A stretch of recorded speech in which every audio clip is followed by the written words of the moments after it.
Donald Trump dan Benjamin Netanyahu boleh bermimpi Iran akan menyerah. Namun serangan gabungan Amerika Serikat dan Israel justru membangunkan singa yang tertidur. Jenderal IRGC bersumpah akan membalas serangan Israel dengan hantaman yang lebih dahsyat. ترامپ بداند ما برای اینکه سالها با شما بجنگیم از پیشرفته ترین امکانات امروز برخورداریم. اول جنگ هرچی ته انبار داریم میزنیم، اما در ادامه قوی ترین موشک هامون رو خواهیم زد. اون چیزی رو که تا الان رو نکردیم و به قول ما بچه ایرانی‌ها تو آب نمک خوابوندیم. Omongan sang jenderal tak butuh waktu lama untuk dibuktikan. Selang beberapa jam setelah Israel dan Amerika melancarkan serangan gabungan, Iran membalas dengan lebih keras. Sejumlah pangkalan militer AS yang berada di Timur Tengah menjadi sasaran amukan Iran.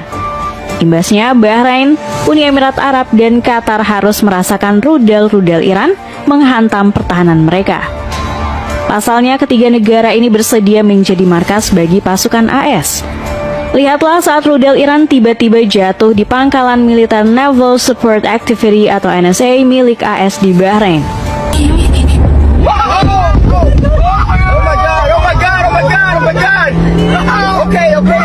Bukan hanya mengincar markas militer AS, Iran juga meluncurkan serangan kejutan ke hotel yang diduga menjadi tempat tinggal bagi personil pasukan AS dan agen intelijen Israel. Gak main-main, Iran mengirimkan salah satu drone kamikaze paling mematikan mereka, yakni Shahid 136.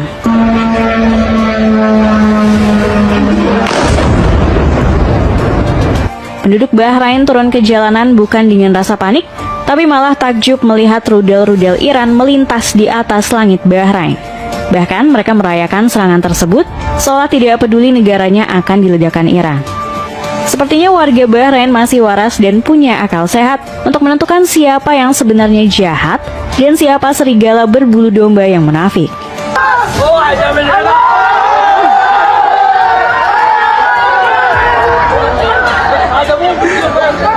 Iran tidak berhenti hanya dengan satu serangan. Rudal milik pasukan Korps Garda Revolusi Iran atau IRGC juga meluncur ke pertahanan udara Qatar. Namun serangan misil Iran ini berhasil dinetralisir oleh sistem pertahanan udara Patriot milik Qatar. Bahkan sebuah rekaman menunjukkan serpihan rudal balistik Iran yang berhasil ditahan oleh pertahanan udara Qatar masih bisa menyebabkan ledakan keras di jalanan kota Doha.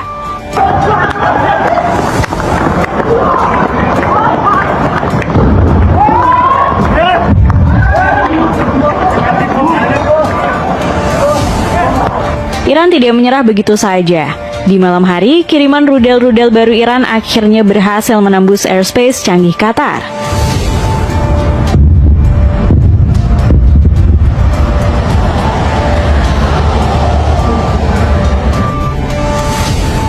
Amarah Iran benar-benar mengerikan. Setelah Bahrain dan Qatar, serangan Iran mengarah ke Kuwait. Selain ketiga negara yang sudah kami sebutkan sebelumnya, Kuwait juga menjadi salah satu negara yang menyediakan pangkalan udara bagi militer AS. Dan Iran benar-benar tidak bisa menoleransi hal tersebut. Negeri para mullah langsung mengirim rudal ke Bandara Internasional Kuwait.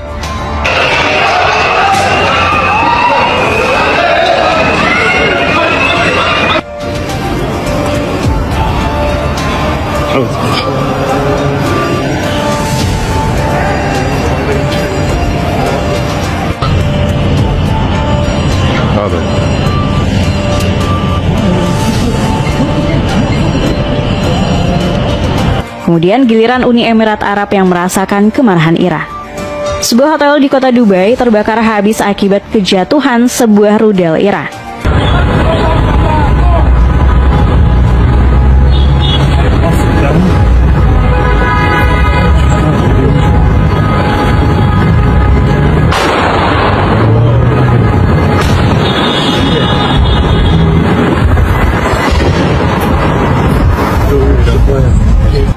Rudal balistik Iran juga sempat terlihat terbang melintasi langit Irak. Di atas udara, rudal tersebut membentuk efek space jellyfish atau ubur-ubur yang mengagumkan. Kalian pasti bertanya-tanya, setelah menyerang pangkalan militer AS di Timur Tengah, kapan Iran menghantam Israel secara langsung? Kami baru akan menjelaskannya setelah ini. Iran benar-benar tidak main-main untuk menghukum Israel dan Amerika Serikat. Setelah melumpuhkan sejumlah pangkalan militer AS di Timur Tengah, Iran segera membidik Israel.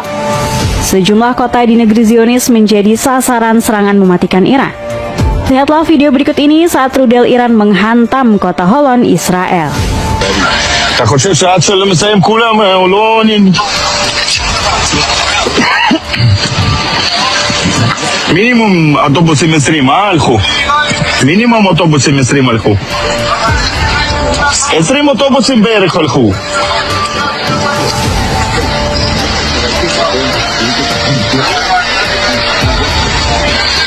Kehancuran yang disebabkan juga terbilang masif. Sejumlah gedung di kota Holon runtuh hingga rata menjadi tanah akibat serangan rudal-rudal Iran. Penduduk Israel akhirnya merasakan karma diteror rudal-rudal mematikan, sebagaimana yang sehari-hari dirasakan oleh rakyat Gaza yang ditindas kebiadaban Zionis Israel. Belum cukup melumpuhkan satu kota, Iran kembali mengarahkan rudalnya ke kota Haifa. Wilayah yang berjarak 98 km dari Holon ini juga terkena serangan rudal Iran. Akibat serangan ini, sirine Iron Dome Israel langsung menyala keras.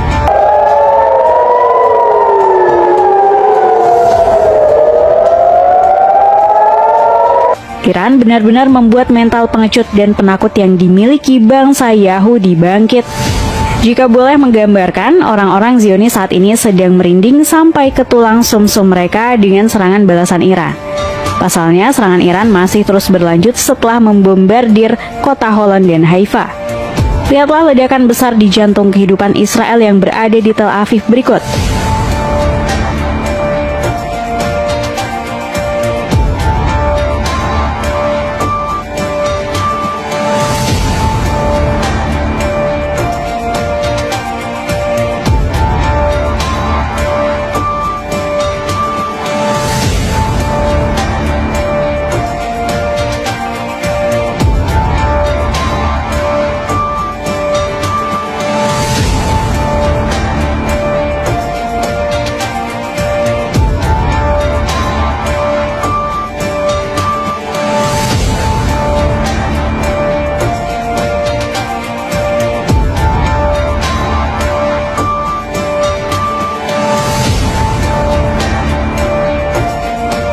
Gara-gara serangan balasan dari Iran, suasana Israel berubah total.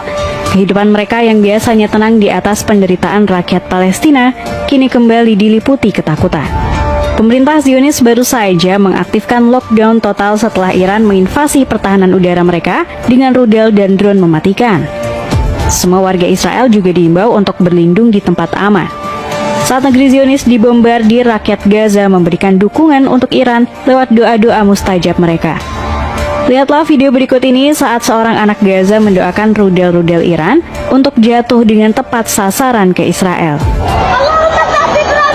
Allahu Akbar! Israel bukan hanya salah langkah dalam memperhitungkan kekuatan Iran, mereka juga blunder saat berusaha melakukan propaganda di media. Setelah meluncurkan serangan pertama ke Iran, sejumlah media yang disetir Israel mengumumkan kematian Ayatollah Ali Khamenei dan Masoud Pezeshkian. Dua sosok ini adalah tokoh penting dari Republik Islam Iran. Khamenei sebagai imam sekaligus pemimpin tertinggi, sementara Pezeshkian adalah presiden yang menjalankan pemerintahan. Bahkan Donald Trump juga ikut tergocek dengan ikut mengabarkan berita simpang siur tersebut. Propaganda tipu-tipu yang dimainkan Israel dan AS ini langsung dibantah pihak Iran. Sejumlah media lokal Iran yang terkait dengan pemerintah juga membantah rumor kematian Khamenei dan Pezeshkian. Kantor berita Iran Tasnim Denmar melaporkan bahwa Khamenei masih teguh dan mantap dalam memimpin medan perang. Sekali lagi kami masih belum mendapatkan konfirmasi resmi tentang nasib Khamenei dan ada insentif kuat bagi kedua belah pihak untuk mengendalikan narasi tentang apakah dia masih hidup atau sudah meninggal, sebut laporan kedua media itu. Setelah bantahan ini muncul, media Israel langsung kebingungan memainkan narasi. Surat kabar The Times of Israel baru saja merilis berita tentang simpang siurnya kematian Khamenei dan Pezeshkian. Dalam judul artikelnya, media lokal Israel ini menulis update serangan Israel yang menargetkan Khamenei dan Pezeshkian. Pemerintah Israel masih belum yakin keduanya tewas. Kabar terbaru kalau Khamenei dan Pezeshkian belum gugur menunjukkan seperti apa kekuatan Iran. Ya, negeri para mullah benar-benar menambal kelemahan mereka sejak Perang 12 Hari pada Juni 2025. Kini serangan-serangan Israel terbukti gagal melenyapkan para petinggi Iran. Berbeda dari perang sebelumnya, di mana banyak petinggi militer, pemerintahan, sampai ilmuwan nuklir Iran yang gugur akibat bombardir Israel. Dengan ketahanan dan serangan balasan yang jauh lebih mematikan, akankah Iran bisa menghukum Israel dan Amerika Serikat kali ini?